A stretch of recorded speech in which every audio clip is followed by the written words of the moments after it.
Waters வந்து ஒரு ஓட்டம்னா ஒரு ஓட்டம், நீங்கள் ஒரு ஓட்டம் நான் ஓட்டம்னா நம்ம ரெண்டு ஒரு இன்ட்ராக்ட். இந்த கான்செப்டில் எக்ஸ்பர்ட் வந்து அண்ணாதி இந்த ஒன் டு ஒன் கான்டாக்டில் இந்த நிட்டிகிரேட்டி, அதாவது என்னென்ன பிரச்சனைகள் உள்ளுக்குள்ள என்னென்ன பிரச்சனைகள் இருக்குது, எதாவது பிரச்சனைகள் இருக்குது, எதாவது ஒவ்வாமை, எதாவது அட்ஜஸ்ட் பண்ணணும், எதை விட்டு கொடுக்கணும், எதை களையணும், எதை பெருசுப்படுத்தக்கூடாது அப்படிங்கிறதுல எக்ஸ்பர்ட் அண்ணாதிமுக எலெக்ஷன் இருக்குது. ஸோ இதெல்லாம் ஆரம்பித்து இதெல்லாம் ஓரளவுக்கு முடிச்சிட்டேன். ஸோ இது இருந்தால் தான் நல்லா இருக்கும் அப்படின்னு அதனுடைய விளைவு தான் இந்த கூட்டணி. அந்த விளைவு தான் அந்த அந்த ஒன் டு ஒன் கான்டாக்ட் உடைய நெட் ரிசல்ட் வந்து தான் அந்த ஃபீட்பேக்கை வாங்கின தலைவர்கள் அதை வந்து எடுத்து இது இன்னும் அமித்ஷா அவர்களும் இந்த நெட் ரிசல்ட்டில் புரிஞ்சுட்டார். அதனால தான் எந்த டிமாண்ட் வைக்காமல் அதை ரைட் ஓகே இது இப்படி இருந்தால் தான் நல்லா இருக்கும் அப்படிங்கிற ஒரு வயபிள் ஒரு பொசிஷனுக்கு வந்ததுனால தான் இந்த கூட்டணி இப்பொழுது சாத்தியமாயிருக்கு. இன்னும் போக போக போக போக இன்னும் பல சுவாரஸ்யமான ஒரு பாசிட்டிவான ஒரு நிகழ்வுகள் இந்த அதிமுக பாஜக கூட்டணி தலைமையிலான அந்த என்டிஏ கூட்டணிக்கு வரும் என்பது தான் என்னுடைய. கடந்த வாரத்தில் கூட செய்தியாளர்கள் எடுக்கக்கூடிய கேள்வி கூட அதிமுகவுடைய முக்கிய நிர்வாகிகள் சொல்கிறாங்க, எலெக்ஷன் இப்போ கிடையாது, ஏன் இப்போ கூட்டணி பற்றி பேசுகிறீங்க, ரொம்ப ப்ரீமெச்சூர்டான கேள்வி அப்படின்றது. ஏன் இவ்வளவு அவசரமாக ஒரு கூட்டணி அறிவிக்கணும்? அது ப்ரீமெச்சூர்டாக இப்போ தெரியலையா? அதாவது அரசியல் வந்து எல்லாம் அவங்கள்ட்ட உண்மையை சொல்லணும், நீங்கள் எதிர்பார்க்குறது தப்பு, எல்லாம் உங்கள்கிட்ட நான் சொல்லிடணும், இன்றைக்கே சொல்லிடணும் அப்படின்னு நீங்கள் எதிர்பார்த்தீங்கன்னா யூ ஆர் அண்டர் வேல்யூன்னு. அதனால் இதெல்லாம் right, this is part of the game. இந்த கேமில் இப்படி தான் இருக்கும் அப்படின்னு நீங்கள் புரிஞ்சுக்கணும். அதுதான் அர்த்தம் தவிர அதுக்கு நிறைய அரசியல் நடக்க போகும். அதனால இதெல்லாம் வந்து அரசியல் இது அதுதான் பாலிட்ரிக்ஸ். பாலிட்டிக்ஸ்னாலே பொலிட்டிக் தான் அரசியல் தான். குட் மீனிங் வந்து கரெக்ட் மீனிங் வந்து பொலிட்டிக் தான். நம்ம ஏன் பாலிட்டிக்ஸ் சொல்கிறோம்? அந்த பாலிட்ரிக்ஸுக்குள்ள தான் மாட்டிக்கிட்டாங்களா Sasikala, OPS? Politics not only to me, உங்களுக்கு எனக்கு மட்டும் இல்லை, உலகத்துக்கே இதுதான். ஆனால் எல்லா கட்சிக்கும் அப்ளிகபிள். ஒரு அரசியல் வரும்போது எந்த இடத்தில் எதை பேச வேண்டும், எந்த இடத்தில் எதை ரிசர்வ் பண்ண வேண்டும், எந்த இடத்தில் அதை டிஸ்க்ளோஸ் பண்ணணும், எந்த இடத்துல அதை போட்டு உடைக்கணும், எந்த இடத்துல அதை வந்து பேங்க் பண்ணணும் அப்படிங்கிறது அரசியல். அது இன்னும் போக போக பார்த்துப்பீங்க, நீங்கள் தெரிய உங்களுக்கு பேசலாம். ஒரு சின்ன இடைவெளி எடுத்துட்டு மீண்டும் பயணிக்கலாம். கேள்வி நேரத்தினுடைய இந்த பகுதி இடைவெளிக்கு பிறகு மீண்டும்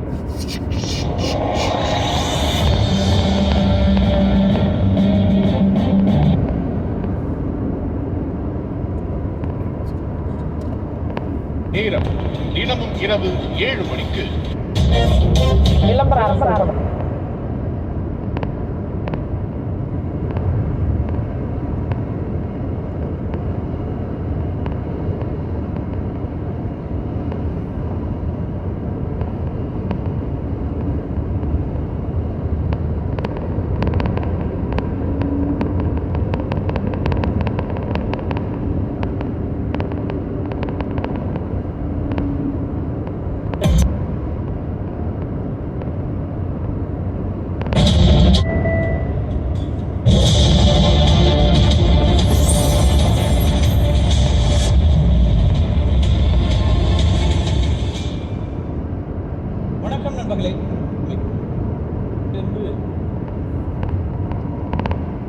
முக்கியமான சில கருத்துக்கள். ஒன்று, திரு எடப்பாடி பழனிசாமி தலைமையிலான ஒரு கூட்டணி என்பதையும்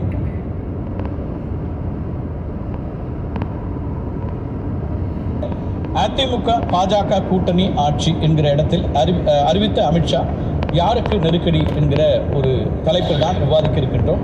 அடுத்தடுத்த நிலைகளில் இந்த கூட்டணி எப்படி, யாரெல்லாம் இந்த கூட்டணியில் இடம்பெறப் போகிறார்கள், காமன் மினிமம் ப்ரோக்ராம் என்கிற சிஎம்பி இருக்கும் என்கிற கருத்தையும் இன்றைக்கு குறிப்பிட்டிருக்கிறார். எனவே அது என்னென்ன அடிப்படையிலான ஒரு பொது கருத்தாக கொண்டு வரப்போகிறார்கள். ஏன்னா முரண்பட்ட கருத்துக்கள் அதிமுகவுக்கும் பாஜகவுக்கும் இடையில் பல்வேறு நிலைகள் இருக்கக்கூடிய சூழலில் அதில் சிஎம்பியா என்னெல்லாம் வரப்போகிறது அப்படிங்கிற கேள்வியும், அதே போல் புதிய மாநில தலைவர் திரு நயினா நாகேந்திரன் இன்றைக்கு போட்டியின்றி தேர்வாகி இருக்கிறார். அதிகாரப்பூர்வ அறிவிப்பு நாளை சொல்லப்படும் என்றாலும் கூட திரு அமித்ஷா அவர்களே குறிப்பிட்டு விட்டார், வேறு யாரும் போட்டியில் இல்லை. திரு அண்ணாமலை தேசிய அரசியலுக்கு அவருக்கான வாய்ப்பு கொடுக்கப்படும், உருவாக்கப்படும் என்கிற கருத்தை முன்வைத்திருக்கிறார். எனவே திரு நயினா நாகேந்திரன் ஏற்கனவே குறிப்பிட்டிருந்தார், ஒரு தொலைபேசி அழைப்பில் கூட்டணியை உறுதி செய்ய முடியும் என்கிற அளவில் அவருடைய நம்பிக்கை இருந்தது. அதிமுகவோடு தனக்கு இருக்கக்கூடிய அந்த நெருக்கம் உள்ளிட்ட அம்சங்களை குறிப்பிட்டிருந்தார். இந்த அடிப்படையில் தான் இன்றைய இந்த கூட்டணி என்பது, அதிமுக பாஜக கூட்டணி என்பது தொடங்கி இருக்கிறது. இந்த இன்னும் ஓராண்டு காலத்திற்கு மேலாக இருக்கக்கூடிய சூழல்ல முன்னதாகவே கூட்டணியை அறிவித்திருக்கிறது பாஜக, தேசிய ஜனநாயக கூட்டணி, அதிமுக. அந்த தேர்தல் வியூகம் என்ன உள்ளிட்ட அம்சங்களையும் பேசியிருக்கின்றோம். அரங்கத்தில் 5 விருந்தினர்கள் நம்மோடு இணைகிறார்கள். மூத்த பத்திரிகையாளர் டாக்டர் RK ராதாகிருஷ்ணன், அதே போல பாஜகவிலிருந்து திரு GK நாகராஜ் அவர்கள், திமுகவிலிருந்து திரு SKP கருணா, திரு பொன் வில்சன் விமர்சகர், அதே போல விமர்சகர் திரு SS ஸ்ரீராம். அனைவருக்கும் வணக்கம். நேரலையில் நம்மோடு இணைகிறார் திரு பொன்ராஜ், அவரையும் நிகழ்ச்சிக்கு வரவேற்கிறேன்.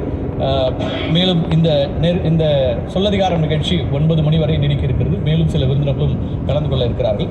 நான் RK கிட்டத்தே தொடங்குறேன், கட்சிகள்கிட்ட பிறகு வரேன். RK, இந்த அறிவிப்பு இன்றைக்கே அறிவிக்கப்படும் எதிர்பார்த்தீங்களா? இந்த அறிவிப்பு, இந்த கூட்டணி என்பது உறுதி செய்யப்பட்டிருக்கிறது, எப்படி பார்க்க? நிச்சயமாக நான் எதிர்பார்க்கவில்லை. ஏனென்றால் நேற்றைய தினம் தான் டாக்டர் ஐயா ஒரு பெரிய கொண்டு தூக்கி போடுறாரு. இந்த மாதிரி அன்புமணியை வந்து மறுபடியும் செயல் தலைவராக ஆக்குன்ற ஒரு முயற்சி அவர் செய்தார். அப்போது யார் மேலே பிரஷர்னு பார்த்தீங்கன்னா பாஜக மேலே பிரஷர். அதிமுகவுக்கு போக வேண்டிய ஒரு தருணம் கிடையாது. பாஜகனுடைய அந்த ஃபுல் அந்த கெட்டப்பே எப்படி இருந்ததுன்னா பாமக கூட இருக்கிறது, பல சிறிய கட்சிகள் கூட இருக்கிறது. அப்போ அதிமுகவும் வர வேண்டிய ஒரு சூழல் இல்லை என்ற கட்டாயத்துக்கு தள்ளப்படுகிறார்கள் என்று நான் நினைத்து கொண்டிருந்தேன். அப்படி கிடையாது என்று இப்போ இந்த நாயனா நாகேந்திரனுடைய அந்த தேர்ச்சியிலே நமக்கு தெரிஞ்சு விட்டது. நாம் நினைச்சோம் இப்போ நாளைக்கு தான் அந்த அனௌன்ஸ்மெண்ட் வரும். அப்போ என்ன இன்னைக்கு மனு தாக்கல், அப்போ மனுவில் இப்போ 2-3 பேர் வேறு போட்டிருந்தா எப்படி ஆகும்? அப்புறம் நேற்று ஒரு கன்ஃபியூஷன் வேறு, 10 வருடங்கள் இருந்தால் தான் உறுப்பினராக இருந்தால் தான் நீங்கள் வந்து கண்டெஸ்ட் பண்ண முடியும்னது. அதுக்கு வந்து 2017 தான் நாயனா நாகேந்திரன் வந்து கட்சியில் சேர்றாரு. அப்படி இருக்கும்போது ஒரு நாள் கண்டெஸ்ட் பண்ண முடியுமா? 10 ஆண்டுகள் அடிப்படை உறுப்பினருங்கிறது பொதுவான விதி. அது அவ்வப்போது தளர்த்தப்பட்டிருக்கிறதுங்கிறதுனால நேற்றுக்கே நாங்கள் வெளியிட்டிருந்தோம், நாயனா நாகேந்திரன் தான் தேர்வாகிறார் அப்படிங்கிற. ஆமாம், நம்மளை பொறுத்தவரை அதான் எல்லா கட்சிகள்லையும் இந்த விதிகள் இருக்கும், எல்லா கட்சிகளையும் அதில் தளர்வும் நான் பார்த்து கொண்டு தான் இருக்கோம். அதனால் முதல் கட்டமாக நாயனா நாகேந்திரனுக்கு வாழ்த்துக்கள். பிரஸ் கூட நல்லா இருங்க, பழைய மாதிரியெல்லாம் தேவையில்லை, பழைய தலைவர் செய்த மாதிரியெல்லாம் தேவையில்லை. தாராளமாக நாம் அனைவரும் வந்து உங்கள் செய்திகளை கொண்டு சேர்க்கணும்னு தான் பார்த்து கொண்டிருக்கிறோம். இது ஒரு பக்கம். அடுத்ததாக இப்போ யாருக்கு இதில் நட்டம், யாருக்கு இதில் லாபம்னு தான் நான் பார்க்குறேன். என்னை பொறுத்தவரை வந்து போன முறை எப்போ 2 பேர் சேர்ந்தா 2 பேருக்கும் லாபம் இல்லையா? இல்லை 2 பேருக்கு லாபம் கிடையாது. இதில் ஒரு தரப்பினருக்கு மட்டும்தான் லாபம். யாருக்கு லாபம்னு பார்த்தீங்கன்னா, எப்போ கூட்டணியில் இருந்தார்களோ அந்த தருணத்தில் வந்து பாஜக வந்து தமிழகத்தில் ஜெயித்துள்ளது. 2021 கூட்டணியில் இருந்தாங்க, 4 பேர் வந்து ஜெயித்து வர்றார்கள், சட்டமன்றத்துக்கு ஜெயித்து வர்றார்கள். 2024 கூட்டணியில் இல்லை, அதனால வந்து படுதோல்வி வந்து எல்லா இடத்துலையும் அடைகிறார்கள். 2006 இதுக்கு முன்னால வந்து எப்போது அவர்கள் ஜெயித்து வந்தார்கள் தமிழ்நாட்டில் சட்டமன்றத்துக்கு பார்த்தீங்கன்னா 2006 தான். அப்போ நம்முடைய H. ராஜா உட்படுகின்றவர், நன்றாக பேசக்கூடிய ஆற்றல் படைத்த H. ராஜா அந்த தருணத்தில் வந்து வந்திருந்தார். நன்றாக பேசியிருந்தார் அசம்பிளியில் கூட.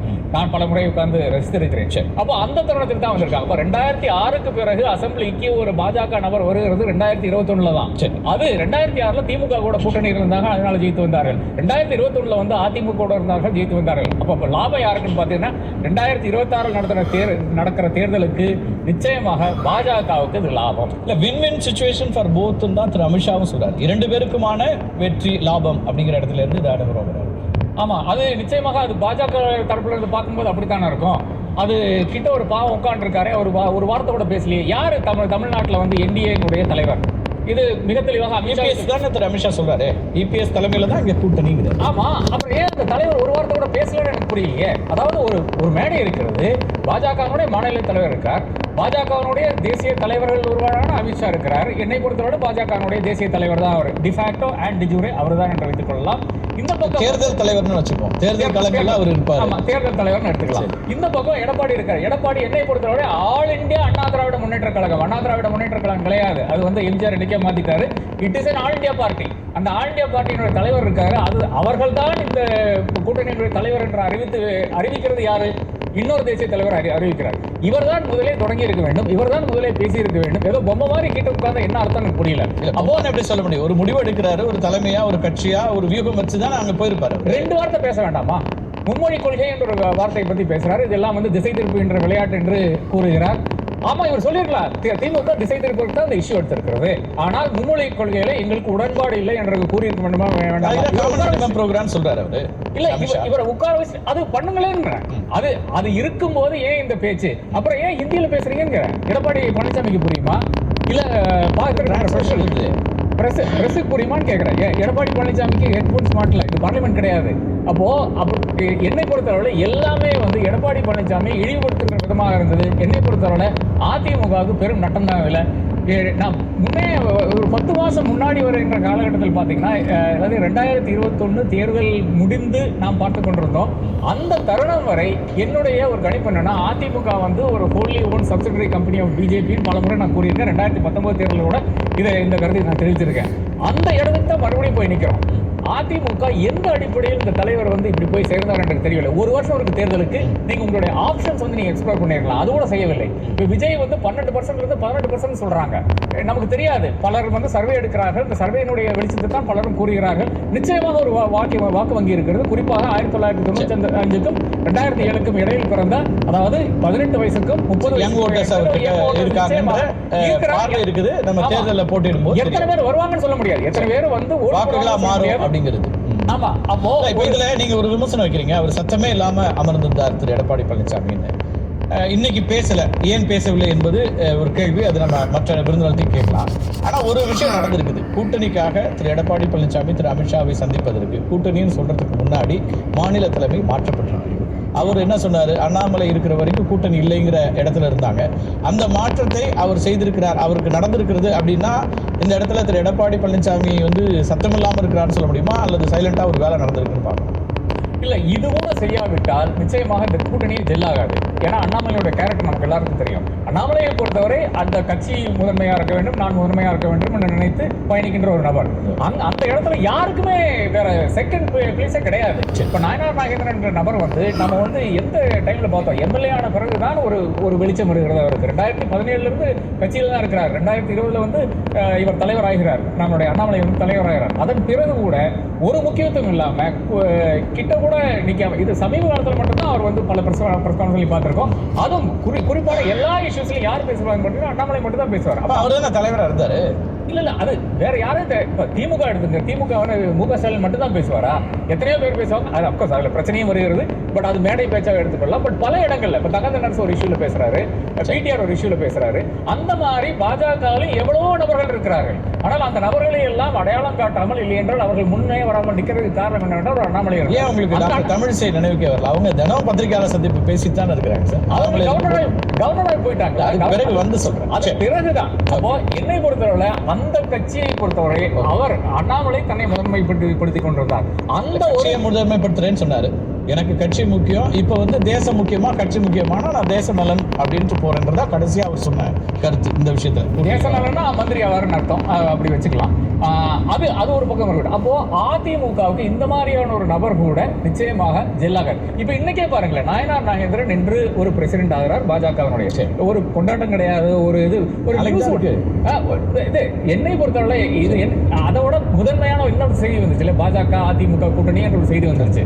அப்போ ஒரு அண்டர்ஸ்டேட்டட் பர்சன், அதாவது பின்னால் இருந்து ஒரு திரைமறைவில் வேலை செய்யக்கூடிய ஒரு நபர், இதுதான் பாஜகவுக்கு தெரியும். ஆக்சுவலா இதுதான் ஆர்எஸ்எஸ் காரனுடைய கம்ப்ளீட் குணமே இதுதான். அதாவது அவர்கள் யார் என்று காமிக்க மாட்டார்கள், ஆனால் திரைமறைவில் எல்லா வேலையும் செய்து கொண்டிருப்பாங்க. தான் சொன்னீங்க அண்ணாமலைக்கு இப்படி ஒரு முக்கியத்துவம் கொடுக்கப்படுது, அதே பாஜகவில் தான் இருந்துச்சு. தனிநபர் எப்பயுமே நிற்க மாட்டாங்க அப்படின்னு சொன்ன விமர்சனங்களாக இருந்துச்சு. அவர் தனிநபராக இருந்து அவருக்கு ஒரு தலைவர், எந்த தலைவருக்கும் கிடைக்காது, அவருக்கு கிடைச்சிச்சு. பேக்கிங் இருந்துச்சு, எல்லா விதமான விசிபிலிட்டி இருந்துச்சு, அதிகாரம் இருந்துச்சு. நம்ம பேசலாம். இதுல நட்டம் அதிமுகங்கிற பார்வையை நீங்க முன்வைக்க. ஒரே ஒரு பாயிண்ட் பண்றேன். அண்ணாமலைக்கு இருந்த அதே சோசியல் மீடியா பலம், அதே டீம் வந்து நாயனாருக்கோ தமிழிசைக்கோ இருந்தால் இதோட பெரிய தலைவர்கள் அவர்கள் ஆயிருப்பார்கள். சரி, ஓகே, பேசலாம். திரு நாகராஜ், ஒரு கூட்டணி, நீங்கள் எதிர்பார்த்த ஒரு கூட்டணி அமைந்து விட்டது. ஆனால் அது அவ்வளவு எளிதாக பயணப்பற்ற முடியுமா? இவ்வளவு முரண்கள் இருந்து நாங்கள் வந்து மீண்டும் ஒன்றாக வரவே மாட்டோம்னா சொன்ன இடத்துல இருந்து தொடங்கும் போது அதை எப்படி பார்க்கணும்? கடந்த 4 ஆண்டுகளாக நடந்து கொண்டிருக்கின்ற ஆட்சி மக்கள் விரோத ஆட்சி.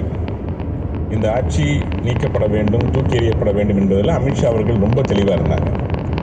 கடந்த முறை அவர்கள் கோயம்புத்தூர் மீட்டிங்கில் பேசுகிறப்ப தெளிவாக சொன்னாங்க, கோல் மத்குமா அப்படின்னு சொல்லிட்டு ரொம்ப தெளிவாக சொன்னாங்க, என்ன நாங்கள் பண்ணிட்டு இருக்கிறோம், நீங்கள் எப்படி உங்களுடைய பேச்சுக்கள் இருக்கிறது, எதையெல்லாம் ஏற்க மறுக்கிறீர்கள்லாம் தெளிவாக சொன்னாங்க. திமுக முன்னாடி ஒன்று சொன்னார், 18 தமிழ்நாட்டில் ஊழல் ஆட்சி நடக்குதுன்னு சொன்னார். அமித்ஷா அவர்கள் தான் சொன்னார். உண்மைதான், அந்த மாற்றுக்கிறது அதுக்கான நடைமுறைகள் நடந்து கொண்டிருக்கிறது நீங்கள் பார்த்துருப்பீங்க. திமுக இன்றைய நிலைமையில் இன்றைக்கு அமைஞ்சிருக்கின்ற கூட்டணி மக்கள் விரும்புகின்ற கூட்டணியாக இன்னைக்கு அதிமுக பாஜக கூட்டணி பார்க்கப்படுகிறது. அதிமுகவுடைய தொண்டர்கள் சித்தாந்த ரீதியாக பாஜகவை ஏற்றுக்கொண்டிருக்கின்றார்கள். போன முறையில் அது தெளிவாக தெரிஞ்சது. இந்த ஓட்டு பிரிவினை மூலமாக எப்படி திமுக வென்றதுங்கிறத நம்ம பார்க்கணும். அதனால் பொதுவாகவே அதிமுகவில் இருந்த பலரும் சரி, பாஜகவில் இருந்த பலரும் கூட வெளிப்படையாகவே நமக்கு பாஜக அதிமுக கூட்டணி வேண்டும் என்று விரும்பினார்கள். அது முக்கியமான காரணம் திமுகவுடைய பிரிவினைவாத செயல்பாடு. தொடர்ச்சியாக எல்லா மசோதாக்களையும் திட்டங்களையும் புறக்கணிப்பது. மாநில உரிமைங்கிறது எப்பவுமே பிரிவினைவாதம்னே நீங்க குறிப்பிடுறீங்களா? இல்ல, அப்படித்தானே. நீங்க மறுசீரமைப்பை ஏற்றுக்கொள்ள மாட்டோம், மறுசீரமைப்பை ஆதரிச்சு 10 ஆண்டு காலம் நீட் தேர்வு நடந்து கொண்டிருக்கிறது. அதற்கு இப்பொழுது நாங்கள் சட்ட ரீதியாக போராட்டத்தை தொடுப்போம். இது எல்லாமே பாத்தீங்கன்னா எந்த வகையிலும் நீட் எல்லாத்தையும் அதிமுக ஆதரிக்கிற இடம் இருக்கட்டும் சார், உங்களோட கவனத்தில் இருக்கட்டும். ஆனால் ஒரே கையெழுத்து நீக்கும்னு சொல்லி விஷயத்துல நீட் விலக்கு வேணுங்கிறது அதிமுகவோட நிலைப்பாடு. டீலிமிட்டேஷன்ல அவங்களும் தமிழ்நாட்டுக்கு பாதகம் வரக்கூடாதுன்றாங்க. மும்மொழி தான் அவங்களோட கொள்கையும். எல்லாமே அதிமுக இருமொழி தான் அவங்க கொள்கையும். மும்மொழியை எதிர்க்கிறோம் அப்படிங்கிறது அவங்க கொள்கையும். உண்மைதான். இருந்தாலும் ஒரே கையெழுத்து நீக்குவோம் என்று சொல்லி வந்து ஆட்சிக்கு வரவில்லை. 500க்கும் மேற்பட்ட வாக்குறுதியை கொடுத்து விட்டு ஆட்சிக்கு வரவில்லை. சொன்ன வாக்குறுதியை காப்பாற்றாமல் அவர்கள் ஆட்சிக்கு வரவில்லை, ஆட்சியில் வரவும் இல்லை. ஆனால் இன்றைக்கு திமுகவானது தொடர்ச்சியாக அந்த பையை மீண்டும் சொல்லிக் கொண்டிருக்கிறது. அதனால ஒரு வகையில் அமித்ஷா அவர்களை பொறுத்த வரைக்கும் ரொம்ப தெளிவாக நினைக்கிறாங்க, இது வந்து நீக்கப்பட வேண்டிய அரசு அப்படிங்கிறது. அதனால நம்ம கூட்டணிக்கு போகணுங்கிற முடிவு இன்னைக்கு அமித்ஷா அவர்கள் அந்த முடிவின் மூலமாக தான். அதுல மாற்ற கருத்தில் அவர் நீண்ட நாட்கள அமித்ஷா அவர்களும் சொல்றாரு, பிரதமர் மோடியும் சொல்றாரு, ஆட்சி மாற்றம் இங்க வரணுங்கிறாரு. அதெல்லாம் மாற்ற கருத்தில். ஆனா இந்த ஆட்சி மாற்றத்தை நாங்கள் கொண்டு வருகிறோம் தான் அண்ணாமலை சொன்னார். 2026 பாஜக தலைமையில கூட்டணி ஆட்சி இங்கே அமையும் அப்படின்னாரு. அதிமுக அதுல எடுக்கல. இப்ப அதிமுக இல்லாம அப்படி ஒரு விஷயத்தை செய்ய முடியாதுங்கிற இடத்துக்கு பாஜக நம்பிக்கை இழப்புக்கு வந்துச்சுன்னு பார்க்கணுமா? திரு அண்ணாமலை கட்சிக்காக நீங்க எல்லாம் சொன்ன மாதிரி அவர் கடுமையா உழைத்த ஒருத்தரை இந்த கூட்டணிக்காக ஒதுக்க வேண்டிய இடமும் வந்திருக்காங்க. இல்லை, அப்படி இல்லைங்க சார். ஒவ்வொருத்தருக்கும் ஒரு வெளிப்பாடு இருக்கும், செயல்பாடு இருக்கும், ஒரு பார்வை இருக்கும். அண்ணாமலை அவர்களை பொறுத்த வரைக்கும் பாஜக தனித்து கால் ஊன்ற வேண்டும் என்று ஆசைப்பட்டார். கடந்த முறை பாஜக கூட்டணி இருந்ததும் சரி, அதற்கு முன்பும் சரி, நமக்குரிய அந்த அங்கீகாரம் பெற வேண்டும் என்று ஆசைப்பட்டார்கள். நம்ம கொடுக்க எடுத்திருக்கணும்னு சொல்லி ஆசைப்பட்டாங்க. அது ஒரு தலைவருக்குரிய பணி. அதுதான் தலைவராக நியமிக்கப்பட்டிருக்கார். ஒரு IPS அதிகாரியா இருந்தவர் இங்க வந்திருக்கார் அப்படின்னா அந்த பணிக்காக வந்திருக்கார். அந்த பணியை முழுமையாக செய்ய முடியும் என்று நம்பினார். ஆனாலும் தேசிய தலைவருடைய பார்வை அவர் நம்பினார், இவங்க நம்பலையா? இல்ல, அவருடைய பார்வை சொல்றேன். தேசியனுடைய பார்வை வேறு மாறுபட்டு இருக்கிறது. இது அந்த நம்பிக்கை குறைவா இருக்குன்னு அர்த்தமா இல்ல. இது ஒவ்வொருத்தருடைய ஒரு பார்வை ஒரு மாதிரி இருக்கும். என்னோட நம்பிக்கை ஒரு மாதிரி இருக்கலாம், பட் பொதுவான ஒரு பார்வை இருக்கு. பொதுவான பார்வை இங்க இருக்க நிர்வாகிகள், முன்னாள் நிர்வாகிகள் எல்லாம் கலந்து பேசுகின்ற பொழுது திமுக போகின்ற போருக்கு அந்த பிரிவினத்தினுடைய அந்த மாற்றம், கட்சிகள் கூட இணைந்திருப்பது, இதெல்லாம் வந்து திமுகவும் பாஜகவும் பிரிந்திருந்தால் வாய்ப்பு இல்லை என்கின்ற ஒரு தோட்டத்தை ஏற்படுத்திய காரணத்தால 2026 திமுகவை அகற்ற வேண்டியது இந்த நாட்டின் இந்தியாவின் நன்மைக்கு தேவையான ஒன்று என்ற ஒரு முடிவெடுத்த காரணத்தால் அதையும் அண்ணா தலைவராக அமர்ந்து இன்னைக்கு அந்த கூட்டணியை அறிவிச்சிருக்காங்க. அதனால ஒரு மிக நாசுக்காக ஒரு நாகரிகமான ஒரு பணி தான் இன்னைக்கு நடந்திருக்கு. யாரும் புறக்கணிக்கப்படவில்லை, யாரும். பொதுவாக சார் ஒரு 2 கட்சிகள் நீங்க அமைக்கிறீங்கன்னா 2 கட்சிகளுடைய தலைவர்கள் தானே பேசுவாங்க. இதுவரைக்குமான எந்த பத்திரிகையாளர் சந்திப்பிலையும் குறைந்தபட்சம் அவர் ஒண்ணு பேசுவார், ஆமா நாங்க இந்த கூட்டணியில மகிழ்ச்சியா இருக்கோம், இந்த கூட்டணி அமையுது, அப்படி எந்த விதமான கருத்தும் சொல்லப்படலங்கிறத கேள்வி உள்ளாங்க. பத்திரிகையாளர் சந்திப்பு தான் இது வந்து கூட்டணி பத்திரிகையாளர் சந்திப்பு. அதுலதானே கூட்டணி அறிவிக்கிறாங்க. பட் அமித்ஷா அவர்கள் பத்திரிகையாளர் சந்திப்பு நடத்துறாரு. இது அபிஷியலா இன்னும் அடுத்த முறை வருகின்ற பொழுது, இன்னும் அதுக்கான பேச்சுவார்த்தை நடந்து தேர்தல் வருகின்ற பொழுது, அந்த பொதுக்கூட்டமோ அல்லது கூட்டமோ நடக்கின்ற பொழுது அதை பத்தி எடப்பாடி அவர்கள் பேசுவார்கள். அதுல ஒரு மாற்று கருத்து. எடப்பாடி அவர்கள் ஏற்கனவே சொல்லிட்டாரு, டெல்லி போய் பார்த்து வந்திருக்காரு.